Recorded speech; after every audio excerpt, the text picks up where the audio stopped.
was Maiso Pontillas who started there. And here we go. Last game of the quarterfinals, and Creamline will draw first blood. That was a quick point. Creamline, and of course, Negrito starting strong. She is the #1 setter of the league right now. Good defense from Staunton. Pons is challenged. Good early exchange, and with an exclamation point. We talked about Michelle Gumawa at the top of our coverage.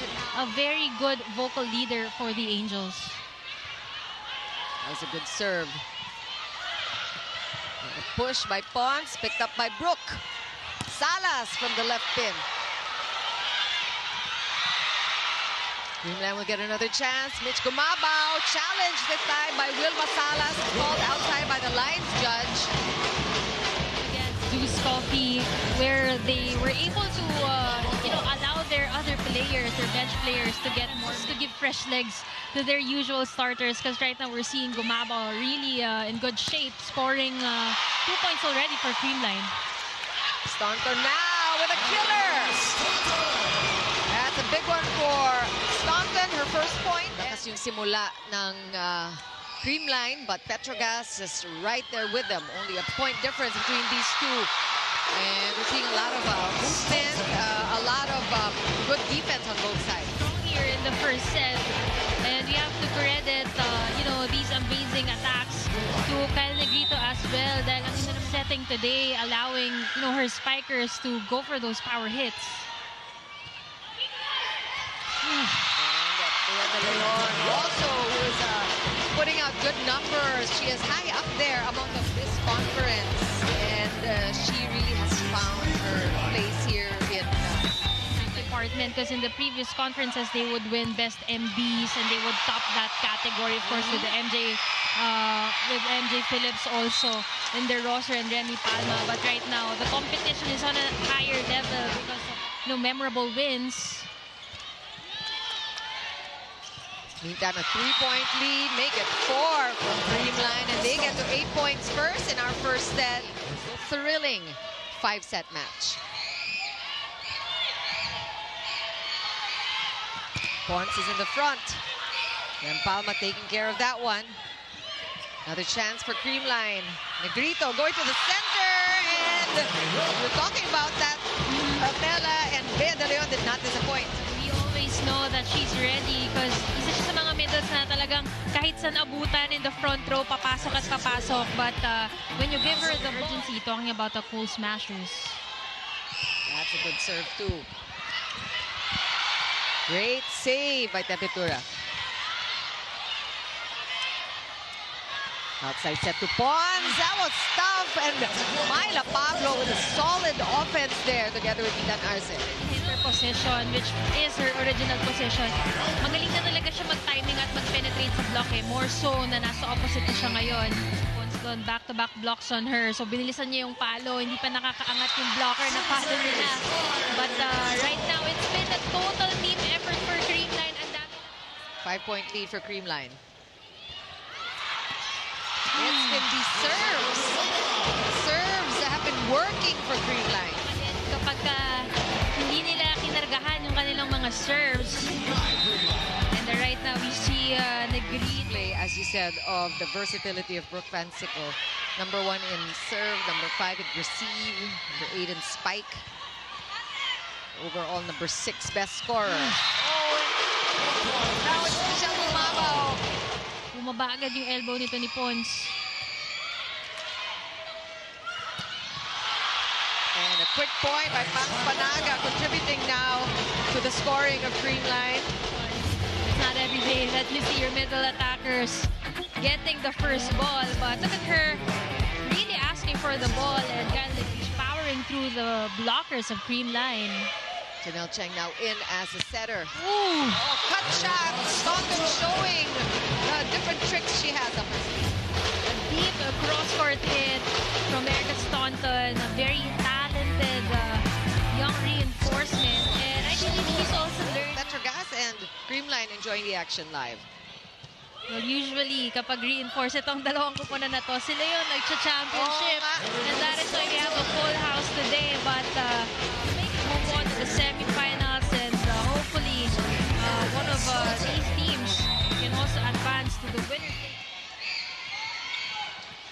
Captain Rem Palma there with the serve. Good combination attack, almost, but not quite for Rem.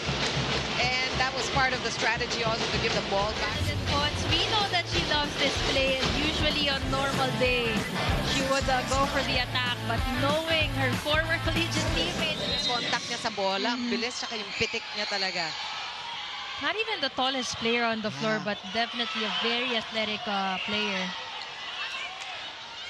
Again, Brooke this time from the right pin. Good answer by Creamline. Chance now for the Cool Smashers to counter. Pons again! Just malagay-lagay lang si Pons. Nalaganda rin ang naging discard ni Pons dito. At makikita natin it was Arcel left to block her all alone. Ito si Janelle Cheng. Hindi na nakapunta sa the two winningest club teams here in the PVL. Just really on a showdown. Oh! The ball still alive. Another chance here for Creamline. Pons will go again. Short. Montillas too smart for that one. Play continues. Salas with a tip. Another one for Pons to stop. Where will Cheng go? Salas. Oh! Too bad for her. She knew what she wanted to do there. Clearly, she wanted to. Blockers naka full elevation on blocking her. And Salas goes full force this time. And that's what Creamline has come to expect from Wilma Salas. Na-achieve na ng Petro Gazz yung kanilang clutchness, no? Talagang keeping at bay with Creamline here as the blocker of Staunton. That's a broken play, but Salas will make do, and she finds zone 5. Avoid that hit dahil walang spin eh. But luckily for Wilma Salas, it landed right on the line. But we're gonna see if there was a block touch. Mukhang malayo. And you can hear from the reaction of the crowd here at the Phil Oil. Number 2 serving team is the one throwing off serves here at the crucial part of the first set. Chance here for Creamline to pick up this first set. Not yet, said Petro Gazz. Ito pa isa. Staunton again. Now Petro Gazz with a chance to counter. Brooke, back row, too much. And an error on the attack will give Creamline the first set win. Again, the irony, it was just really 4 errors in total for Petro Gazz and 6 for Creamline, which is rather low. That's a rather clean game. But we always say in our coverage the timing of these errors, and that proved true. Doon pa nangyari sa dulo when you're just really building the highest momentum of your set 1 game. But Gazz is starting strong here in the second set rather, as they got the first point. But Bernadette Pons would just like to get that point back after this combination play. Every time she would go for the second tempo attack, taas ng porsyento niya dyan. Imagine triple block. Creamline has already established a good rhythm in set 1. If you're Petro Gazz, you want to maintain what you saw in the latter part of the set na gumaganda na rin yung kanilang momentum nga and their cohesiveness. Oh, good exchange. Mabao feeling good about that one. Si Arce kasi nagbigay ng free ball eh. Supposedly a regalo, but she mistimed it. And this is what happens when you give a chance ball. And we also noticed Maiso Pontillas being the starter here in the second set, just like their match against the Cherry Tigo crossovers. Palitan sila ni Myla Pablo, but I guess throwing first blood in this matchup, and this perfectly showcases her mindset entering this high-pressure game. With every upcoming match, being a do-or-die knockout situation, Kyle shared with me that she chooses to see these challenges not as threats, but as opportunities for excitement and positive vibes. Very, very Creamline, isn't it, Chigi and Mela? For her, it's na talagang smart. So that way, mas nakakapag-focus yung mga players.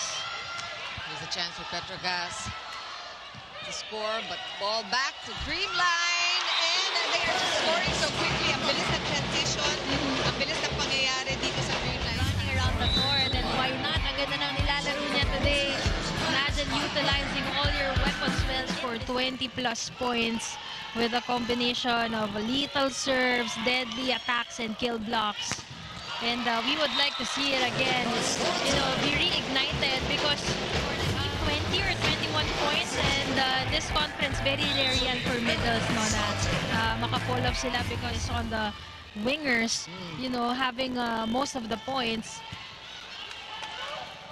Good first ball. Mexico stopped. Counter there by Creamline. Cheng looks for Brooke again. Nice pickup by Atienza.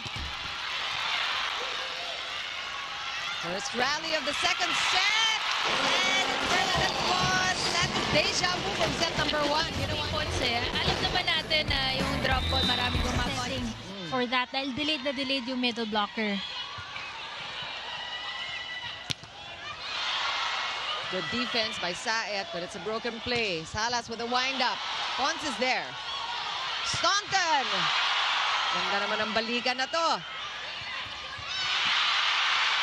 And it's really tight blocking. Rhea De Leon just really unrelenting. A while since the first set, but just look at her reintroducing herself. Great halftime, great penetration by Bea De Leon. As we go to this entry to the game, they give them a taste of their own medicine. And here's another chance for Petro Gazz. Rempalma!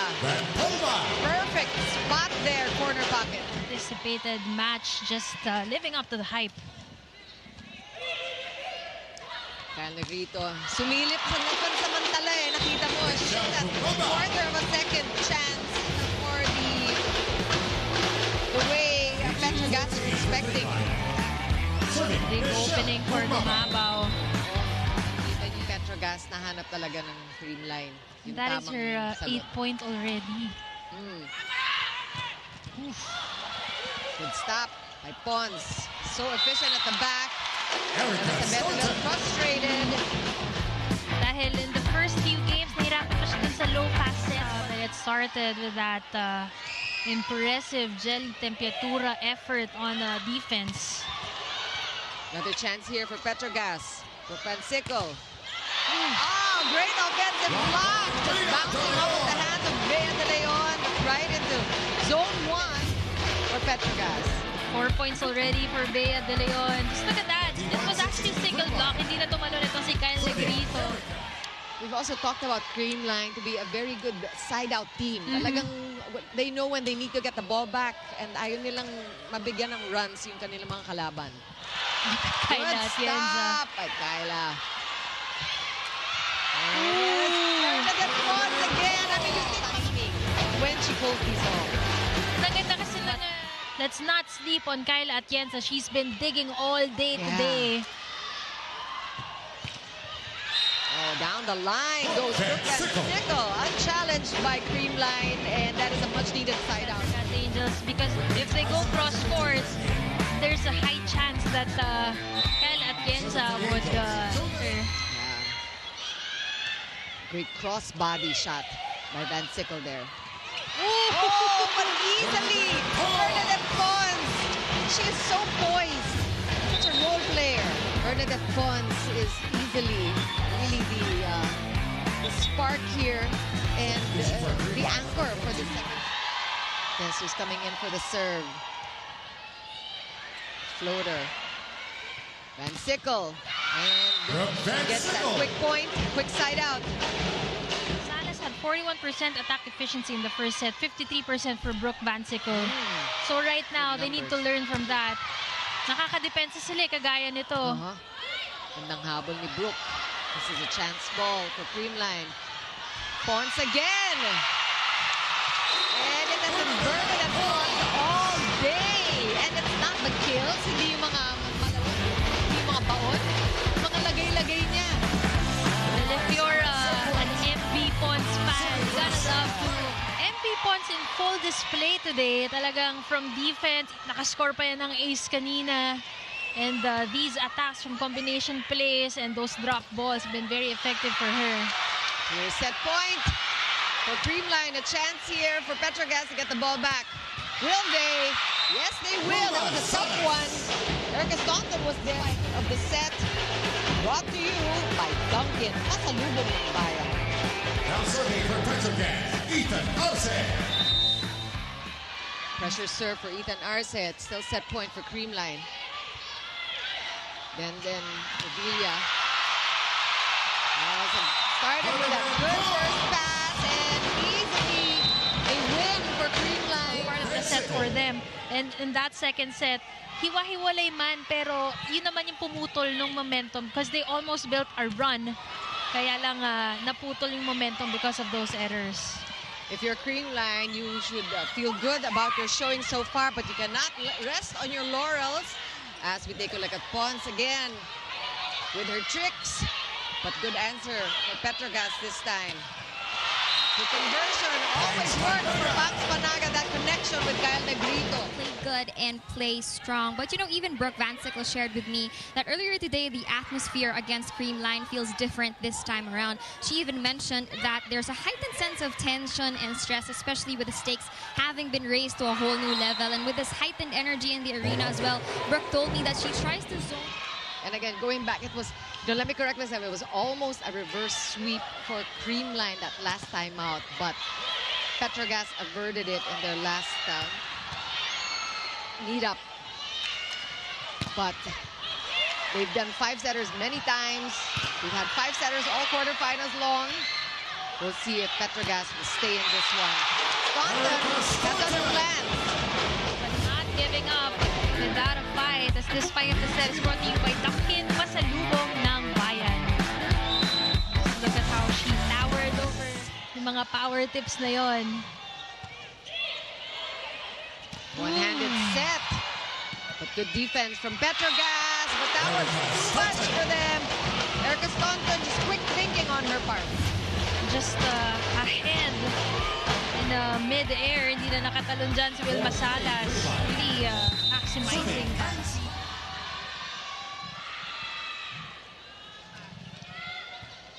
Good first ball. Sae to Salas. And she wanted to go back row. Salas is looking for dito na alam niya agad yung mga gusto ni Erica Staunton, who's a first-timer in their team. And then Palma showing her strength. As a middle, you can only do so much. Kailangan maganda yung pasa nyo. And ngayon kasi pag reinforced, mapapansin niya ng fans natin na namumorsyento yung mga attackers. And that's why we're really impressed when we see dahil talaga ngayon ang labanan reinforcement sa reinforcement. We take a look at this. No problem for Creamline Cool Smashers. Also targeting the middle blocker right there, then Palma. And just like that, Van Sickle will get the point and the ball back. These quick conversions, quick side out sa ganyan. That's been the story so far in this third set. Side out game so far. 15 for Wilma Salas. And Pons from the middle. That lands inside. And she can do no wrong, it seems. Good serve. Van Sickle timing it. Chance here for Creamline. Pons from the left pin. Arce all alone couldn't handle it. And Creamline will get the 8 points first. Parang pagka merong mga setbacks like the injuries of Tots Carlos and Liza Valdez and the absence of Jabba Galanza, is the emergence of players like Bernadette Pons. Oh, that one's inside. And Brooke Van Sickle has been the thorn on the side. So Brooke Van Sickle in all her attacks, she really targeted either the sideline or the end line. Very smart player, and as coaches will the side of Petro Gazz. Good serve. Van Sickle took care of that one. Salas, she struggled with that. It wasn't the best of tests, but she made do. And Kyle Negrito tried but couldn't keep it in place. Siya nung bola because na-touch ni Gumabaw. But she saw na yung movement nito ni Salas sa drop. It's like Gumabaw, Negrito, and Bea de Leon were very passionate every time they score a point. Mahahawa ka na lang din talaga. And look at Pons doing it all today. Nag-setter pa and they will convert. Staunton with back-to-back hits. This set so far. It was neck and neck. It was just a nip and tuck. The first part of Oh, yung body language and frustrations on the face of Vilma Salas dahil in this game, she has tallied 8 errors already, 7 from attacks. Ganun siyang kailang sa blockings nitong Creamline. Kyle Negrito almost scoring off that drop shot. And they need a run here. And again, we echo that principle on the kailangan makadikit bago mag-20, no? That coaches always point out. So in the first set, nagawa nila yon, nakagawa sila ng run. Right now, they're trying to pull that off again. But they need to correct, minimize yung errors nila.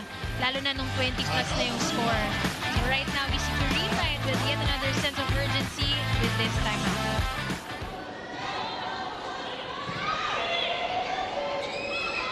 Combination attack, well read, but a broken play. Vansickle, that was a tough set, but Vansickle doesn't complain. But it doesn't mean she's not capable of making the ball land right there at the middle of the court. 3-point lead still for Creamline. And that's off the block. Easy back to 4. And again, dangerous territory here for Petro Gazz. Combination play, 16 excellent sets already for our rating best setter. It's a good first ball by Salas, but the block, good defense though for Petro Gazz. Chance here, Negrito to Pons. Temperatura with a dig. Atienza this time showing off. Libero's working hard for both squads. Where will Janelle's Cheng go? Down the line. Myla Pablo back on the court. She started this game for Petro Gazz, and this is a familiar sight. Ella De Jesus being brought in at the serve. Service specialist Salas, and that one hits the shoulder of Brooke Vansickle, of course, bringing in the numbers. So far, 18 today. There's no signs of stop points. 15 attacks, and to make it even better, she even have 10 excellent. Reinforced Conference with Petro Gazz winning in 5 sets. Petro Gazz not out of it still though, and again they are the rating champions. Back set, a soft one for Gumabaw. It's already for MG on top of the coverage. Ni-report si Lexi Rodriguez yung couture, yung core, yung bun. In that moment, I saw it because it happened right in front of me. Medyo bumuka yung set ni Negrito pero ginawa ng paraan ni Gumabaw. And that's the kind of culture that they have. What about the defense of Kyla Atienza? So consistent. Again, Gumabaw. Just the same as the time before. That's she is. So pinapakita niya hindi kailangan laging pamatay. And tamang-tama yung contact kasi usually makakaroon talaga yung arc ng kanyang drop ball right on top of the hands of her blocker. That's a good reception there by Brooke Vansickle, setting up that kill for Vilma Salas. This is something that Petro Gazz Creamline has had their chance to win a reinforced conference, but we're looking at Petro Gazz trying to defend their back-to-back round, and 2 points away from winning the match. This is such a good picture, no? Because Well, it seems like tides are changing for Creamline. Of course, we also talk about this more stakes here. Invitational is coming up, and the winner gets to play. Vilma Salas is not done yet. championships, but I don't remember them missing out the semifinals. So, last conference, medyo nagkaroon ng ganun. Killer in this match. A chance ball. Chance ball. Oh, it's just fitting. Kyle Negrito will score the winning point for Creamline, and they live to see another day in the knockout quarterfinals. Creamline, a straight set win.